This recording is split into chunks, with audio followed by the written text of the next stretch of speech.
The 1948 Arab-Israeli War is one of the most important and emotional chapters in Middle Eastern history.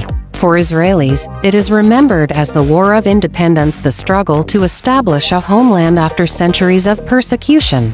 For Palestinians and Arabs, it is known as the Nakba, meaning catastrophe, when hundreds of thousands of Palestinians were displaced from their homes. This single conflict shaped the modern Middle East, and its effects are still felt today. Part 1. The background. After World War II, the British controlled the region known as Mandatory Palestine. Tensions between Jewish and Arab communities had been rising for decades.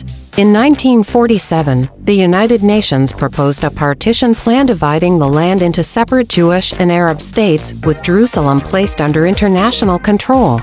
Jewish leaders accepted the plan. Arab leaders rejected it, arguing it was unfair and violated the rights of the Arab majority.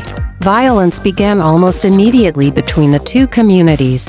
Part 2 of the war begins 1948. On May 14, 1948, Jewish leaders declared the State of Israel. The next day, armies from neighboring Arab countries Egypt, Jordan, Syria, Iraq, and Lebanon entered the conflict. For Israel, this was a fight to survive as a new nation surrounded by enemies. For the Arab side, it was a fight to prevent what they saw as the loss of Palestinian land and the displacement of its people. Part 3. Key events of the war.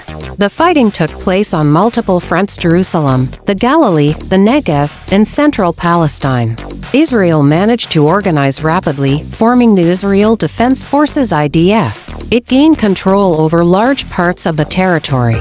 By early 1949, Israel controlled more land than allocated by the UN plan.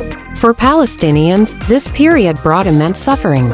More than 700,000 Palestinians fled or were expelled from their cities and villages, an event remembered as the Nakba. Many ended up in refugee camps across the region, where generations have since lived.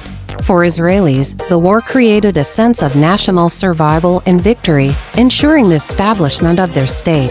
Part 4. The aftermath. In 1949, Israel signed armistice agreements with Egypt, Jordan, Lebanon, and Syria. The borders created after the war became known as the Green Line. Palestinian refugees could not return to their homes, and their displacement became one of the central issues of the ongoing Israeli-Palestinian conflict. For Israelis, the war was the birth of their country. For Palestinians, it marked the loss of their homeland. Classic 1948 Arab-Israeli War is remembered through very different perspectives. For Israelis, it symbolizes independence and survival. For Palestinians, it is a story of displacement and heartbreak. Understanding both narratives is essential to understanding the history and the continuing challenges of the Middle East today.